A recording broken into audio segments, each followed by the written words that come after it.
Praise the Lord. எப்படி இருக்கிறீங்க? ஆண்டவர் உங்களை ஆசீர்வதிப்பாராக. இந்த நாளில் இந்த பரலோக சத்தம் நிகழ்ச்சியின் மூலமாக உங்களை சந்திப்பதில் மிகுந்த மகிழ்ச்சி அடைகிறேன்.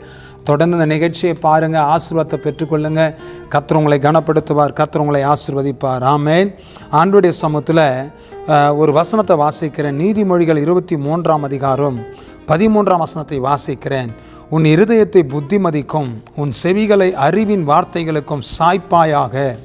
கர்த்தருடைய பிள்ளைகளை, உன் இருதயத்தை புத்திமதிகளுக்கும் உன் செவிகளை அறிவின் வார்த்தைகளுக்கும் சாய்ப்பாயாக என்று சொல்லி வசனம் சொல்லுகிறது. இன்றைக்கி நிறைய பேர் நம்ம பார்க்குறோம், புத்திமதியை ஏற்றுக்கொள்வதில்லை. சில புத்தி சொன்னால் அதை அங்கீகரிக்க மாட்டாங்க. அதை புத்தி சொன்னாவே சில பேர் டென்ஷன் ஆகிடும். பாருங்களேன், கொஞ்சம் புத்தி சொல்லக்கூடாது, ஒரு நல்லது கட்டத்தை பேசக்கூடாது, இப்படி பண்ணாதப்பா, இப்படி செய்யாதப்பா, இப்படி போகாதப்பா, இப்படி வராதப்பா, இப்படி இருக்காத அப்படின்னு சொல்லக்கூடாது. சொல்லிட்டா அப்படியே பயங்கரமாகிடுவாங்க. பாருங்களேன், தலை கட்டிடும் பாருங்களேன் அவங்களுக்கு. அப்படிப்பட்ட காரியங்கள் நிறைய பேருக்கு உண்டு. அதே போல் ஆண்டவர் சொல்லுகிற வார்த்தைகளை, அறிவின் வார்த்தைகளுக்கு அவருடைய செவிகள் சாய்க்கிறதே கிடையாது. ஒரு அறிவுக்குரிய ஆலோசனை சொன்னால், அறிவான காரியத்தை சொன்னால் அதுக்கு செவி சாய்க்கிறதில்ல, அதை அவங்க ஏற்றுக்கொள்வதில்லை. அதை அவங்க பிரியமான ரிஜெக்ட் பண்ணி அதுக்கு விரோதமாக நிற்பாங்க. அறிவு சொன்னால் ஏற்றுக்கொள்ள மாட்டாங்க.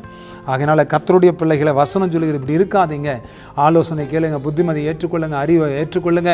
கர்த்தர் நிச்சயமாக உங்களை ஆசீர்வதித்து உங்களை கனப்படுத்துவார். உங்கள் வாழ்க்கையில் பெரிய காரியத்தை கர்த்தர் செய்து முடிப்பார்.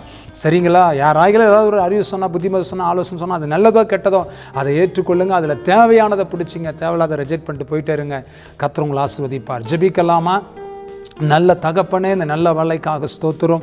இந்த வார்த்தையின்படி இந்த பிள்ளைகளை ஆசீர்வதித்து புத்திமதிகளை, அறிவுரைகளை ஆண்டவர் ஏற்றுக்கொண்டு செவிசாய்த்து உம்முடைய வழியில் இந்த பிள்ளைகள் நடக்க என் ஆண்டவர் கிருபை செய்யுங்க.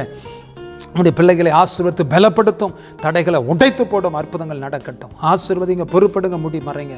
இயேசு கிறிஸ்துவின் நாமத்தினால் ஆசீர்வதித்து ஜெபிக்கிறோம் நல்ல பிதாவே. ஆமென், ஆமென், ஆமென். God bless you. கர்த்தர் உங்களை ஆசீர்வதிப்பார். ஆமென்.